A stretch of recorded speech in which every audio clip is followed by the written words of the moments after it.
At the corner of York Street and Memorial Drive in Lyndonville, real estate investor Ain Baker starts off his day by going to his office. He doesn't really have a permanent office. Baker purchases and flips properties for a living. He likes the variety. One day I'm putting down floors, another day I'm putting up trim, another day I'm painting. So it's pretty much right through the whole apartment is what I do.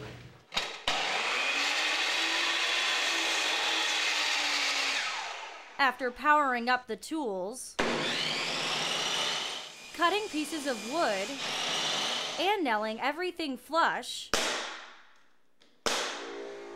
it's time to unplug and power down at mid-afternoon in order to get his other job. In addition to managing properties, Baker also manages personalities. Baker is vice president of a team of dedicated volunteers that do their best to keep Kingdom Animal Shelter up and running. Whether it's mopping, feeding the cats, or doing laundry, Baker does it all. The number of unwanted and stray animals that show up at the shelter is overwhelming. The problem begins with pet owners who choose not to spay or neuter their animals. I can't emphasize that enough because one cat having a litter every cycle and all those cats not being spayed or neutered, having litters every cycle can add up to thousands of cats in a matter of a couple of years. Baker's connection and commitment to animals began when he had dogs and cats as pets while growing up as a child. Just kind of progressed from there, but I knew that I would always have pets. I mean, how can you not have a home and not have pets in it? It's the greatest thing to come home and be greeted by a cat or a dog that absolutely loves you and is excited that you're home. There's no better feeling than that.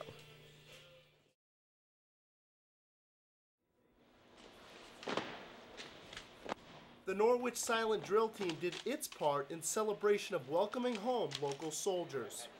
The idea formed the Senior Capstone Project for St. Johnsbury Academy senior Chelsea Toney. Originally, she wanted to do this for the whole state of Vermont. I expected to maybe raise $1,000, and then I get to 2, then I get to 6, and then I get to 12. So it was amazing. $2,000 went to pay for the event, and the remaining $10,000 was given to the Vermont National Guard Charitable Foundation.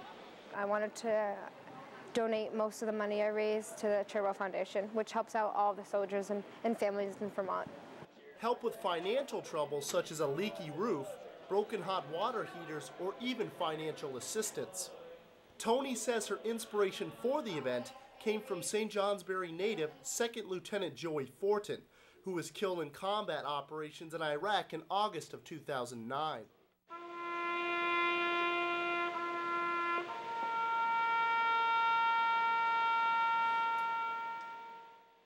Since 2001, a total of 14 Vermont National Guardsmen have been killed overseas.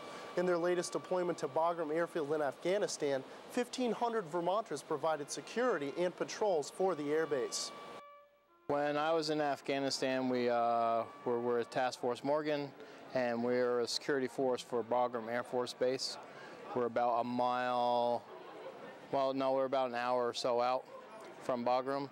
And we had a combat outpost there. For half the deployment, I was with C Troop out of Lyndonville as a squad leader. And we did a lot of missions out in the Parwan area, security missions and that kind of stuff out there, yeah. Stuff like 283 firefights with Taliban and Al-Qaeda forces. Yeah, we're busy. Staff Sergeant Chris Haggett has now been to his 4th deployment to Afghanistan. My wife is pretty happy, you know. I think she's ready for me to stop going. And she's pregnant now, so she's happy. This will be our 3rd child, and it'll be the first one that I'll actually be home for when it's born, so. In all 1,500 Vermonters who went to Afghanistan in the latest rotation, 3 did not return. Their names will join 11 others on the Vermont Fallen Heroes Memorial in Colchester. Unfortunately, we're going to add 3 more names to that wall this next year. And that wall is specifically dedicated to honor the service post 9/11 to soldiers killed in conflicts. A price that's always on the line whenever citizen soldiers answer the call of duty. Evan Coughlin, News 7, St. Johnsbury.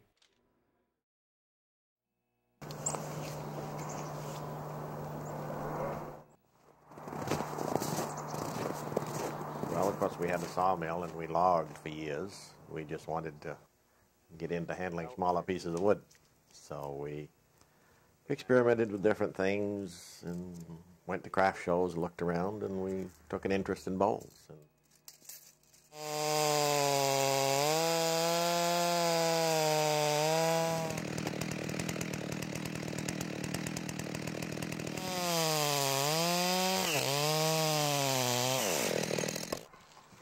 Bowl.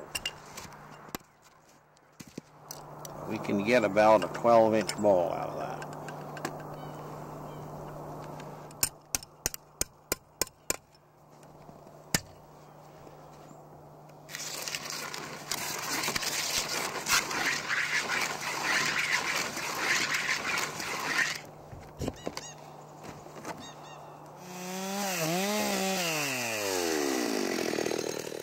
It's all local.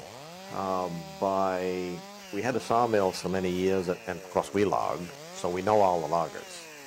And they kind of keep their eyes open for things that they think we might like. And that's where we get most of it. We go to local log yards. Our son logs, so he keeps his eyes open. And there's a lot of good bowls right in your woodpile. It's just, you know, there's odd pieces of wood.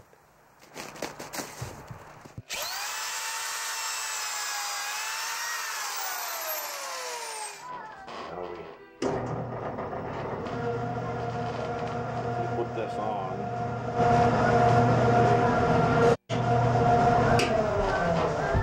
There, that's ready to turn.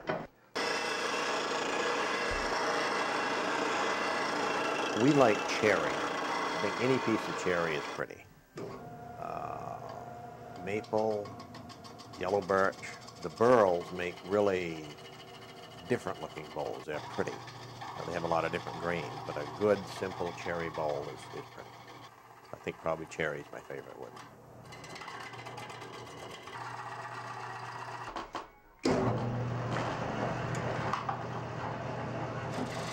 I started what he started.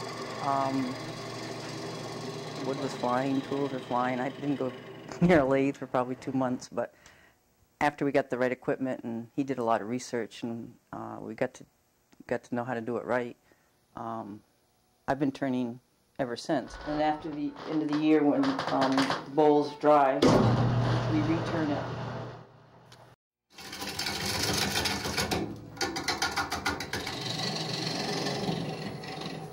That started with a used lathe we bought at a yard sale, and just kind of progressed from there. It's been kind of interesting.